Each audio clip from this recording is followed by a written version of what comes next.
Good morning, everybody. Welcome to another Get This. Ed's on board. And his microphone's not on. Look. Hey, there I am. Morning, Tone. Morning, Fifi. I should point out that next week's shows are actually going to air, so you're going to have to get that sort of thing right. Fifi Box, give her a round. Oh, thank you. Congratulations on your TV work last night. Yeah. Oh, I don't know about that. It was great. They threw you in first. On, I know. Thank God you're here. I couldn't actually watch it. I couldn't bear it because for me it was, I tried to watch it, but it was like jumping off a cliff for me. Right. And watching myself flounder and flail around like a fish out of water is just unbearable. Someone at Channel 10's writing, Fifi Box jumping off a cliff. That could be a series. 10 weeks in that. Hey, what was your catchphrase that you came up with for the weight loss product? If you think you can do it, you can. Oh, give her a round for that. That's superb. But and to be with such an amazing cast of people, though, Frank Woodley, Angus Sampson, Pete Rosedale, comic geniuses, and they were so brilliant. Oh, no, it was all gold. Are you going back for more? Yeah, back next week. I have to say, if people were listening to if I was listening to this show this week, I'd be going, what is the thing that you have to have been on, thank God you're here, to be a guest on Get This? But it is just a complete coincidence. Even Ed is in the show. Yeah, I know. Yeah. Ed. Wait till he's coming up in next week. Yeah. And you're sort of featuring next week. He's worried about drawing attention to himself because it's not about the ensemble cast and he doesn't want to. Yeah. But I loved your performance as the mayor. It's a part I was elected to play. It's hard for him not to stand out because he's 6'5" and he's a very handsome boy. Well, a lot of people have been, calling in about which one was he on the show last night. And then there's an article in the Green Guide in Melbourne which has a photo of Ed looking very handsome today. And have you looked? You look weird in that photograph. Well, have a look at what they've said, because this article was in the Sydney Morning Herald earlier in the week. Oh, yeah. And then they've rerun it, and sometimes they'll just change one bit. Yes. And so this is something I did not say. I said that I found out that Ed happened to work at Triple M with the Black Thunders, but they've changed it to with the Black Thunder Cars. Who would say that? The Black Thunder Cars. Yeah, the Black Thunder Cars are out and about. It's like a Jerry Anderson series. Well, I had a friend of mine she's a journalist, and she's just starting out, and she got an article published in one of those kind of men's magazines, men's monthly kind of swimsuit girl magazines. Yes. But it was about women in politics. So she wrote this quite serious interview with these women in politics, and they put this big banner across the top that said, "Hot women in politics." There you go. When breasts go bust. It's one of those. Now, Fifi, look, obviously, in most states, people know you for your work with the shebang, and it does feel a bit like you're cheating on Marty being here, doesn't it? It does. He doesn't know I'm here. Right. I couldn't tell him. So, and he doesn't listen to the radio. It's not even up, so he'll have no idea. But it does. It's quite exciting for me. And I was thinking that this morning when I got up, it did feel a little bit like I was having an affair. Okay. Now, the program's steaming up. And you said to me, oh, look, the bear. That's the bloke paneling our show, Tom. What was that bear? Was Cheeky. He's obsessed with sex. He is. Now, look, you said to me the other day that you've never been interviewed. No, I have never, interviewed hundreds of people. Right. I've never been interviewed, and it's quite nerve-wracking. I was more nervous about coming on this show today than about actually watching Thank God You're Here last night. Really? I was distracted. Why is that? Because I don't know. I'm not that interesting, and I feel like I'm quite a fraud, and that if people actually start asking questions, the listeners might go, yeah, why does she have a job? Well, let's see if we can expose the fraud, reveal the sham that is Fifi Box. I read in your bio, I think it's on the website, something about you decided to get into radio after you were in a coma or something in hospital. What was that about? I had my appendix burst, and I was in hospital. I was in second year arts. I know that was a performing arts course, a variation. Right. And I was in hospital, and I remember when my appendix burst thinking, oh, thank goodness, because my thesis was like about 3 weeks late. This is a great excuse. Fantastic. And I remember my parents came in, because I remember saying, Mum, you've got to go and call the lecturers and let them know this grave thing's happened in my life. And she came in one afternoon with my dad and went, Well, I spoke to them and they said, it doesn't matter, you're failing because you never turned up anyway. And they said, now what are you going to do? You know, this is, you know, you're 20, come on, pull your finger out. And then they brought in a course guide and I literally flicked it open because I was, you know, nearly comatose from having major surgery, and it just flicked open to the radio page. Right. And my mum literally started filling in forms to send off to Swinburne University for me to do radio. So the idea was, I have no skills whatsoever. I guess that just leaves radio announcing. Exactly. That's what it came down to. And what was your first radio job? Was it the shebang? No, gosh, no. Well, I did this radio course, and at the end of it, they bill it you out to country radio stations. So my first radio job was 3TR Terralgan. Right. Where's with Terralgan? Fifi. Terralgan's about 3 hours west of Melbourne. East of Melbourne. Yeah, Gippsland. Yeah, right. And then I creeped a little bit closer to Warragul. Right. Feeling good, 3GG, Fifi here.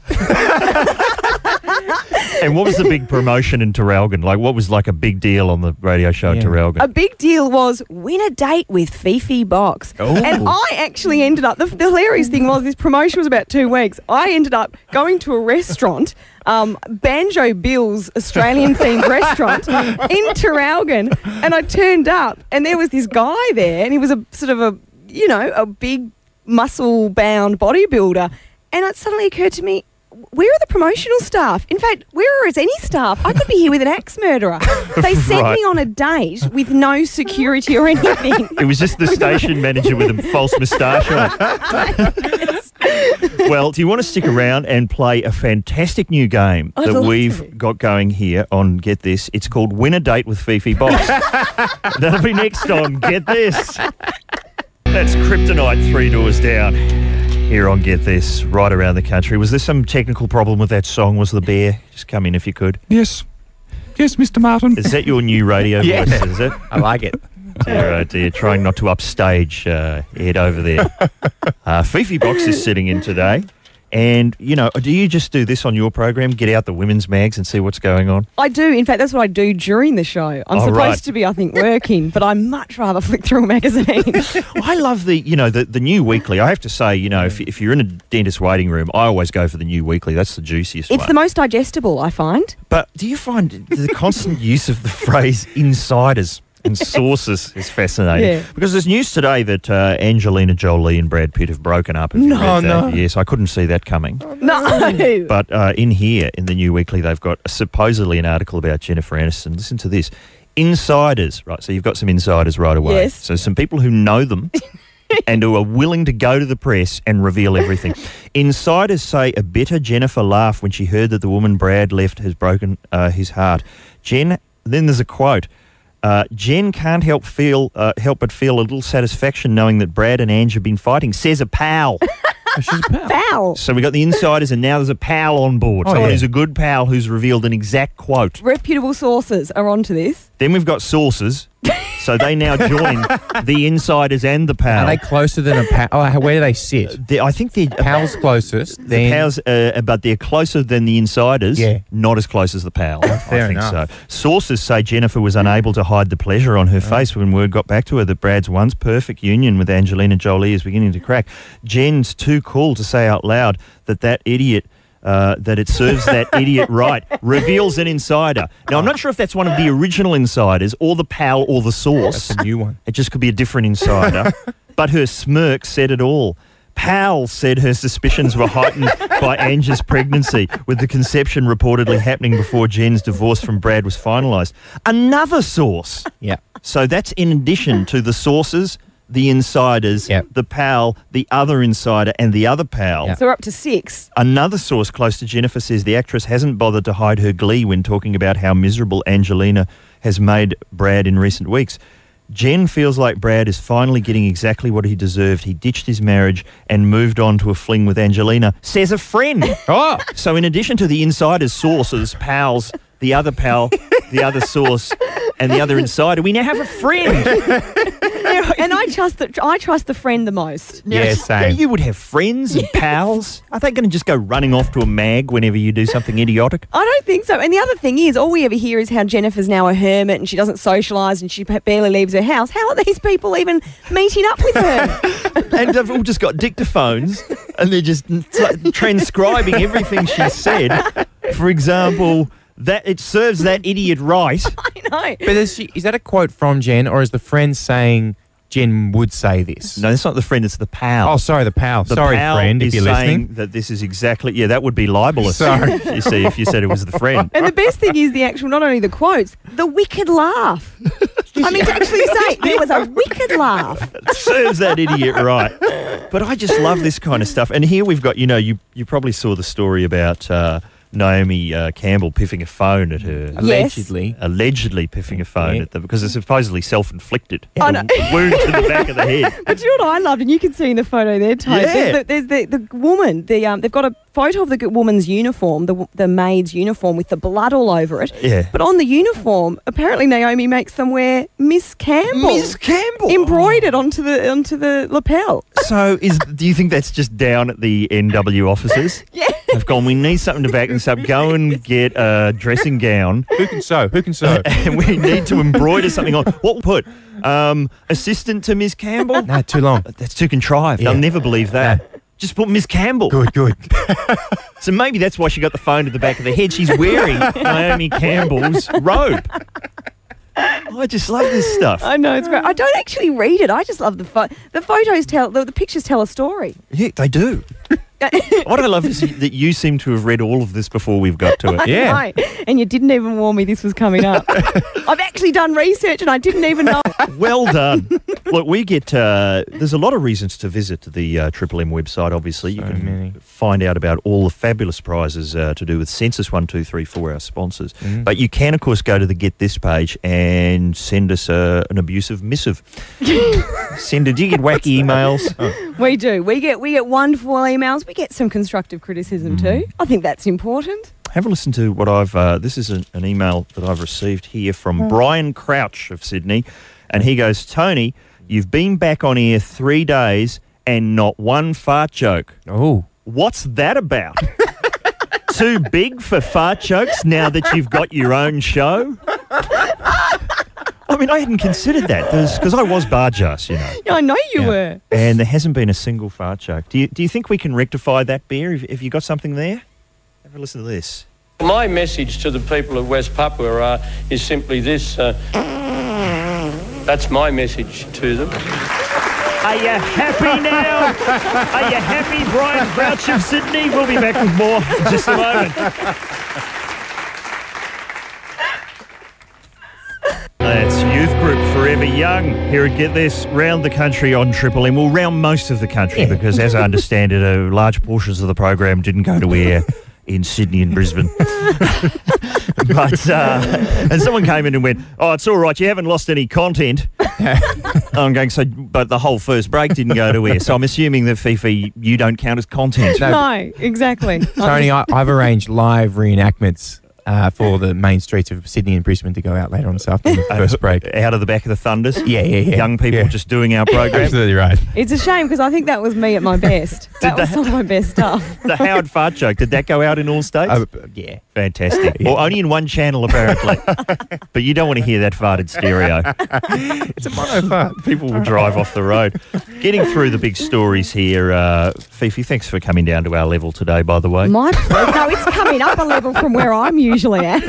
Well, some of your show, it's fascinating. It's sort of an abusive relationship, really, that you have with Marty to some extent, isn't it? It is. I really feel like a battered wife in it. Wow. I really, honestly, I do start to think I am hopeless and I am stupid and it's quite debilitating at times. He drags members of your family into the program, I notice. He does. He got my mum on it. My mum would love the chance to be on radio. In fact, she's so disappointed in me because she really, occasionally she'll say to me, like a Christmas lunch, she went, I just saw you going in the path of Yana Vent maybe or Tracy Curo. And so I'm an utter disappointment. And I was sick a few weeks ago and he rang my mum and got her on air. Right. And mum's just, I think I was really good and I think maybe I could go in and fill in for you tomorrow. And do you think that's going to happen? No, it's not. But she actually thinks she should do the Triple M News. She'd like to sit down with Dave Smith, our program director, and possibly come and do the news. I tuned into your show the other day and I came in the middle of a song and it was Augie March. Yes. And I'm going, what is Augie March? I mean, I love Augie March. But I mean, that's not your traditional Triple M fare. And I'm going, obviously, the foreigner CD must have been misplaced and they've just grabbed whatever's on the top of the pile. But is your brother? Yes, it's nepotism at its best. Your brother's in Augie March? Yes, my brother's actually in Augie March. And Augie March are a really good band. Yeah. And I didn't actually even realise this myself because I'm not. You just assumed they're crap. Yeah, well, I just assumed what my brother's doing, whatever. Right. I've never been to see them play or been to see him. And suddenly people at work are going, hey, we just got the new Augie March CD. That goes off.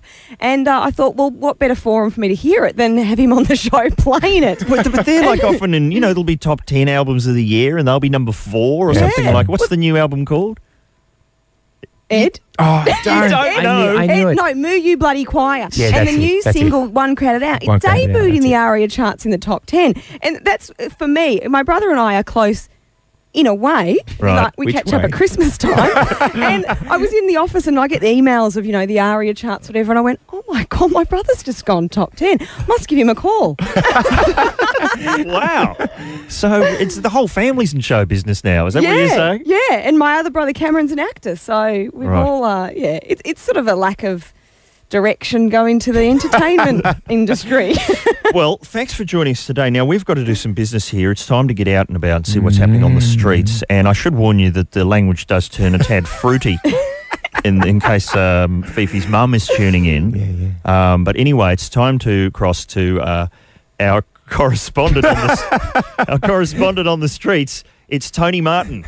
Well, the International Comedy Festival is about to kick off in Melbourne, and I'm sitting across the road from the very first pub in which I ever saw live comedy when I first moved to Australia over 20 years ago, the Dick Whittington Tavern in East St Kilda. And, it's been through a lot of changes of ownership over the years, a lot of changes of name. It was originally the Dick Whittington, then it was shortened to the Dick Whit, and now once again all the signage has been redone. It's simply known as the Dick, and that looks great, except there's one particular bit of signage which has caught my eye, and I'd just like to see what the locals think of it. Here comes someone now. Let's see what they've got to say. Oh, excuse me, madam. I know you're just about to make a call. Are you a local round here? I am, yeah. What does that sign say to you? The Dick. And then followed by... Liquor, sorry. And so the end result would be... The Dick Liquor.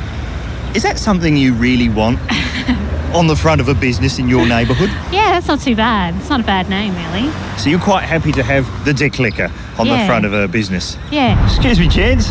I'm from Triple M. Are you the manager here? Yeah, I am one of the co-owners, yeah. Would it be possible for you to just step out the front for a moment? Yeah, surely. I just want to show you something that I'm not sure if you're aware of this. I'm aware of everything.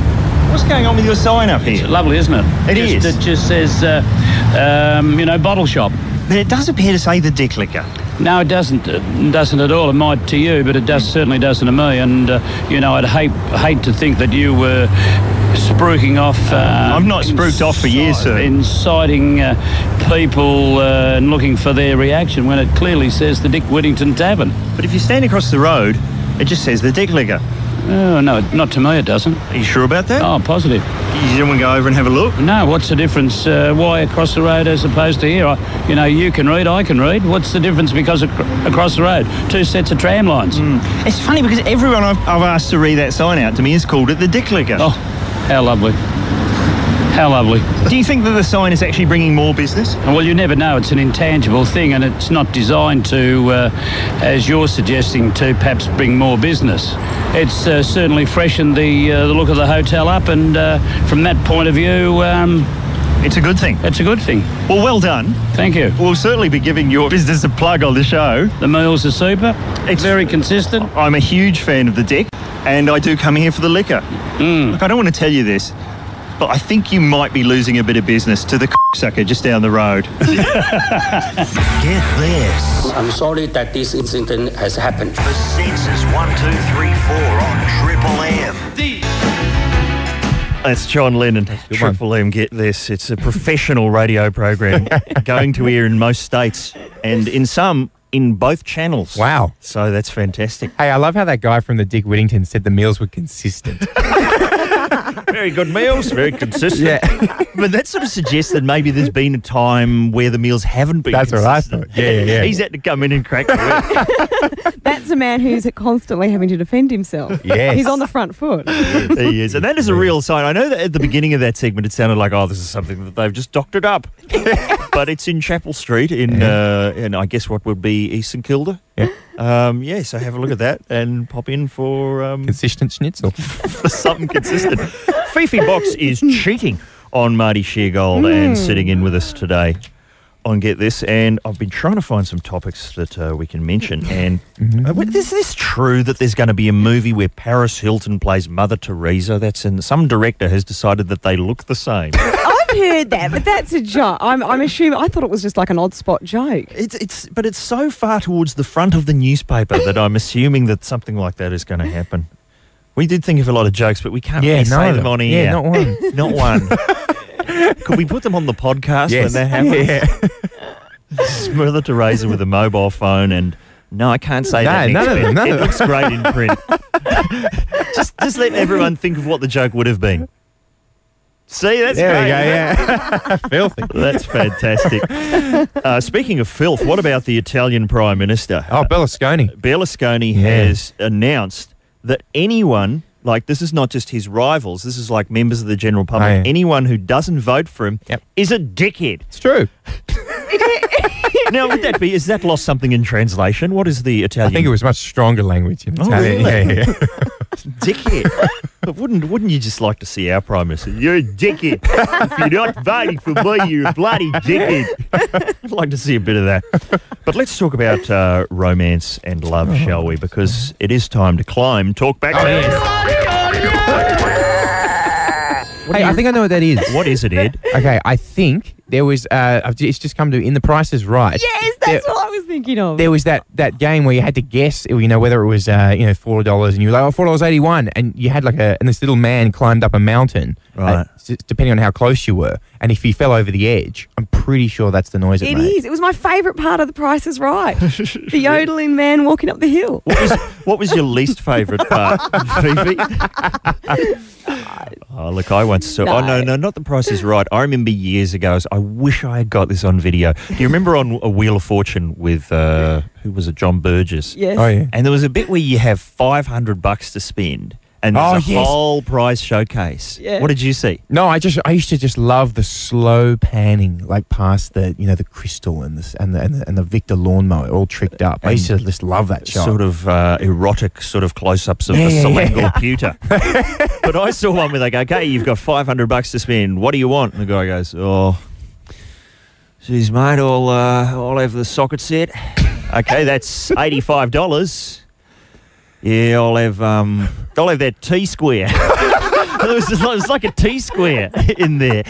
Okay, that's $45. And what else do you want? Oh, mate, there's nothing else really that I want in there. I'll just take those two. Any more T-squares? That's not what we're talking about on Talkback Mountain. We're talking about seduction, because I figured you might know something about this, Fifi. Listen to this. There's been a study done. What is the best technique for seduction? Researchers hoping to find the answer are staging a mass speed dating experiment to reveal the most effective strategy for getting a partner over an evening of 500 dates. Have you ever been on one of those? I haven't. I always wanted to do speed dating. Yeah. I've always wanted to do so it. do I. That'd be fun. We can arrange that. Psychologists will tease out the topic of conversation that emerges as the best for showing quickly if a couple is suited or doomed to failure. Richard Wiseman, that's his name, a psychologist at the University of Hertfordshire, the University of Love, said that if you've only got a short period to talk to someone to get the measure of them, what should you talk to them about? In the experiment, singles will have 10 speed dates after being instructed to talk about different topics such as favourite film, musical tastes, or most embarrassing experience on each encounter. Some studies, you don't really need a study to tell you that your music collection gives away a great deal about who you are and whether or not you'll get on with someone. So there's a university that's getting into that. It's an important study. Forget that whole global warming issue. How do you bag a route in as quick a time as possible? Fifi, any ideas? What is the best sort of thing to bring up? Look, I don't. The problem with me and giving tips on seduction is that I have a string of, actually, all my whole 20s were committed to failing, doomed dating and relationships. And I've only just gotten very lucky because I think the partner I have at the moment was going through a lull. Right. And he dropped his standards. So I've snared this and I don't want to ruin it. Oh, dear, oh, dear. I've always thought alcohol clouds everything. So that's really been my technique. So about a whole lot of people who are reaching for the phone have just gone, done that one. What about you, Ed? What, do you go down this path of asking what films people like, what, songs they like? My older brother, he pulled me aside one day and said, Ed, best way to meet women is to develop a photographic memory. If you can remember everything that they've said to you and then during the conversation kind of semi-quote it back to them and be interested, then you'll get some. Right, because you wouldn't just because you wouldn't be able to seem interested naturally. It's something you've really got to work at in a kind of creepy manner. That's what he's saying. You're making it sound worse than it is. All right. Yeah, okay. That is so true. I think the key to seduction, the most successful seducers, are just the one... Sounded graphic when I said it. It does. But are the ones that just make you think you're wonderful just by telling somebody, that is fascinating.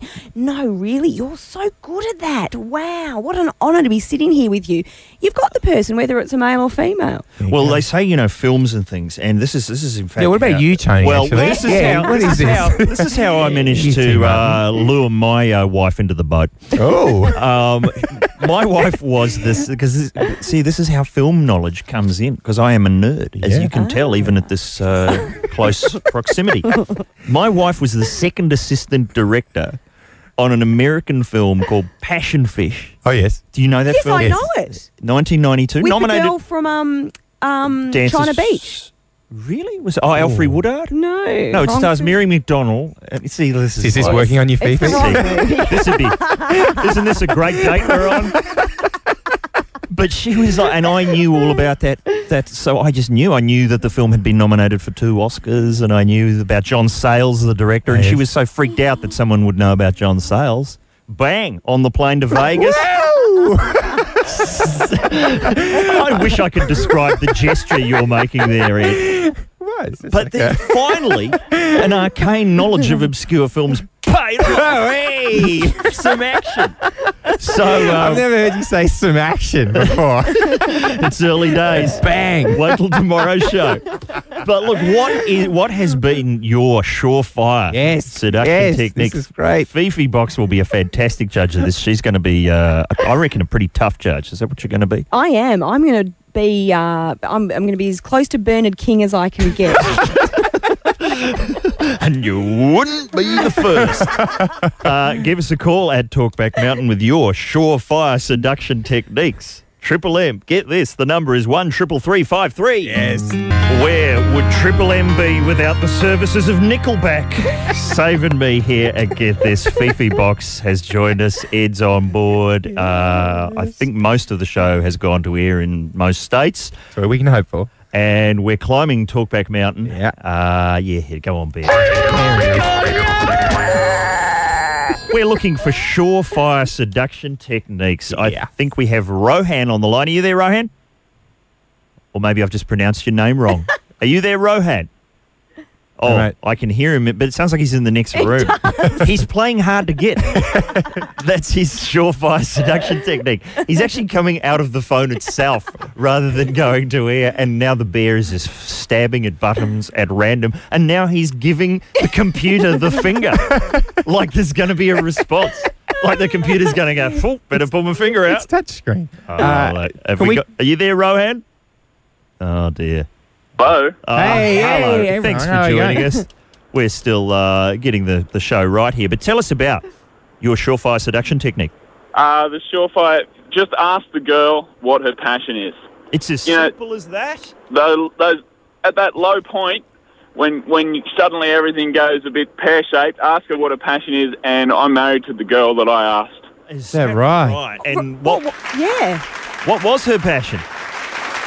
What was her passion? Well, she was a Christian, so she went into the Christian spiel. Oh, right. And it went from there. And that did it for you, Rohan? I thought the answer was just going to be she was easily impressed. Went into the Christian spiel. They've got it down to a spiel now, have they? Not bad. Yeah, we need a version we can get out in nightclubs.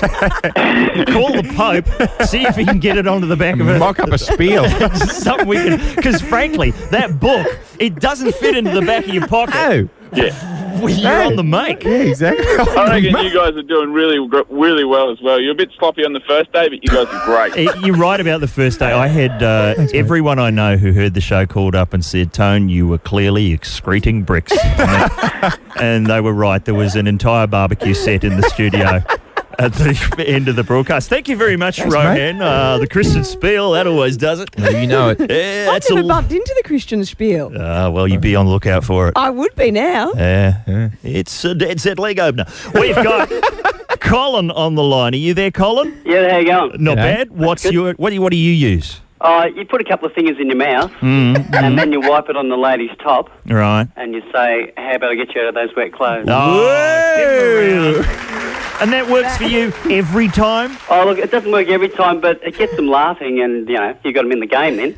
What percentage-wise? Like, if it's not every time, what kind of percentage success rate, Colin? We'll say 50. Wow. See, Colin, you'd have to be careful because, I find that revolting. And if you do that to someone with slight obsessive-compulsive disorder who has issues with germs, I'd have to go home and wash immediately.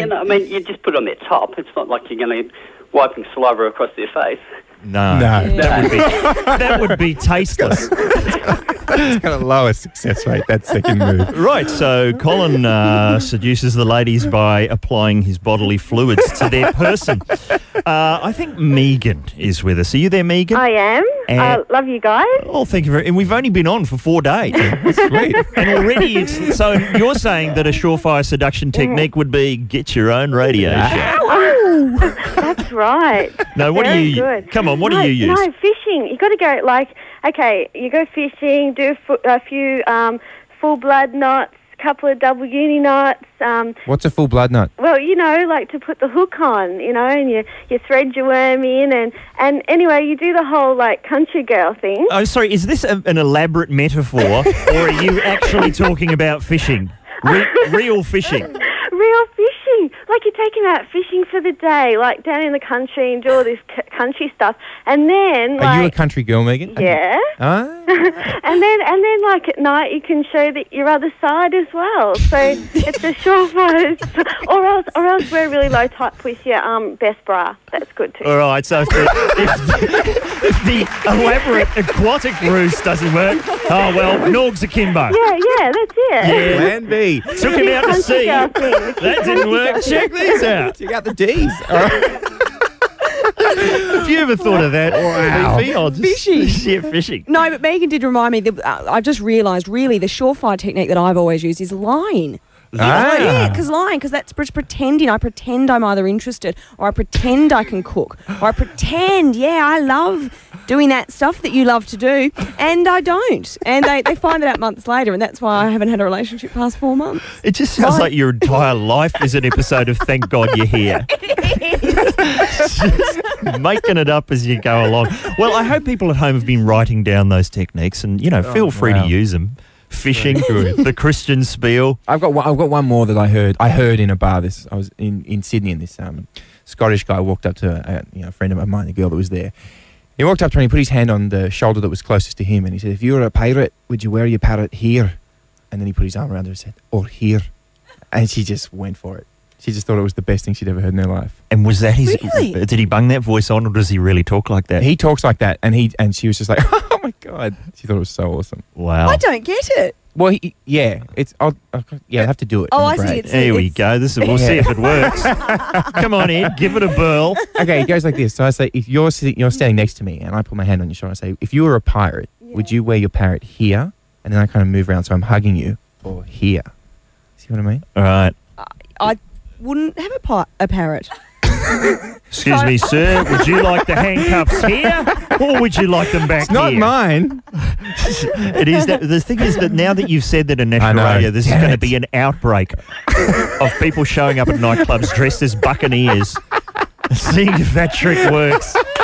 Well, we hope that the Lovelorn have received some information here. I wouldn't wear a parrot. We'll have more helpful information in just a moment. Get this. I'm inviting you to bite your bum. For Census 1, 2, 3, 4 on Triple M. It's Get This here at Triple M. Normally there would be a song at this point, but we've had a few technical problems, so we're just trying to bash as much idiotic talk through as possible. Fifi Box has been sitting in for the whole hour. You brought me in for the idiotic talk, especially. Terrorism. Let's talk about terrorism. Listen to how paranoid the world has become. In England, a bloke is getting a cab to the airport. He's got his iPod happening. He says, can you put it through the speakers in the cab? So he's listening to songs in the cab. He's then got onto the plane and been arrested and hauled off to jail. What? Because of the lyrics of the songs he was playing. The cab driver became suspicious and went, clearly Al-Qaeda. What were the songs? The songs were the Immigrant Song by Led Zeppelin and the Clash's London Calling. London Calling begins with London calling to the faraway towns, now war is declared and battle come down. And of course the Immigrant Song starts, the hammer of the gods will drive our ships to new lands to fight the horde, singing and crying Valhalla, I am coming, which I think is the new corporate catchphrase for Triple M. Yeah, it is. Yeah. But how's that? So just song lyrics can make you suspicious. But one of the most popular played, I mean, it's on high rotation on our playlist, so we're in trouble, London Calling. Yeah, but can that just happen? I'm trying to think what other lyrics could get you into trouble. I don't know if it'll get you into trouble, but my favourite song lyric ever is I likes to move it, move it. Arrest that man. I've been rolling down the road trying to loosen my load. I've got 7 women on my mind. That load, clearly Semtex. What about Tom Jones? Sex bomb, sex bomb. I'm your sex bomb. Oh, he's got to be taken into a dark room with a pillowcase over his head and bashed around till he reveals what he's up to. Something is clearly unusual, Mr. Jones. You know, talking about Tom Jones, you know they throw underwear at him. Yes. I saw Farnsey in concert a little while. Oh yeah, I loved it. I loved it. And the women in the front couple of rows, they're a little older now, so they can't really kind of get up much, steam with the throw. So they kind of go up and politely hand them to Farnsey. Oh, right. And one lady went up there and sort of gave him one pair. And Farnsey was like, thank you, and starts walking off. And she had made a huge underwear chain that stretched the length of the stage. And Farnsey tied it to one thing on one side of the stage, and then I got another thing on the other side. So it was like a low velvet rope of women's underwear. Or a clothesline. Yeah, or a clothesline. And there's a couple of things there. Firstly, I love the idea. So the young people are into the Farnsey music, are they? Just Lucis like me. I just think he's a bit of an icon. Like, you should go and see him. Go and check it out. Yeah. Okay. Come on. And so I like the idea. So they can't get. What did you say? They can't get the steam up the chuck it. So they just take it up to him. They sort of ask, "Excuse me, please," and they walk past you and they kind of just hand it to him. Yes, I'm not going to be able to get that up onto the stage. I might just pop it in the post. But now, is this something, Fifi, is this something that you guys have been talking about, the Britney Spears statue? I know it's been out for a couple of weeks, but we're a new show. So we usually we don't do late breaking news, we do old news. And we haven't even got to this yet, so we'll do this next week. People know the statue I'm talking about. It's Britney Spears on all fours about to give birth on a bearskin rug, and the baby's head is just starting to pop out. And that must have been a bloody hard pose to maintain for the sculptor. It's starting to come out. Just hold it there. It's better to sit still. And pro-choicers reckon the statue is making an anti-abortion statement. How is that an anti-abortion statement? I would have thought Britney Spears having a baby, that's a pro-abortion message, isn't it? Let's stop the bloodline now. I think it's time to wind up. Anything you want to plug for the shebang, which is heard in all states except Adelaide, I should point out. Yes, that's right. Plug for the shebang. You haven't done any work at all for today's program. I have no idea what's coming up this afternoon. There's a little bit more juice in the New Weekly, I reckon, there, Fifi. Yes, there'll be some late breaking news from New Weekly. We've had, or you can, I'll tell you what, we'll loan you the next item and you can play it on your show because we've had a lot of requests, Bear, for people to hear the fart joke again. My message to the people of West Papua is simply this. That's my message to them. And on that classy note, I think time to sign off. Thank you very much for coming in today, Fifi. My pleasure. I hope I haven't ruined this for you. Oh, no. That's our job. And look, I think the key phrase today has been Christian Spiel. And we'll be back tomorrow with comedian Andrea Powell. All right. And it's all thanks to our very good friends, Census 1234.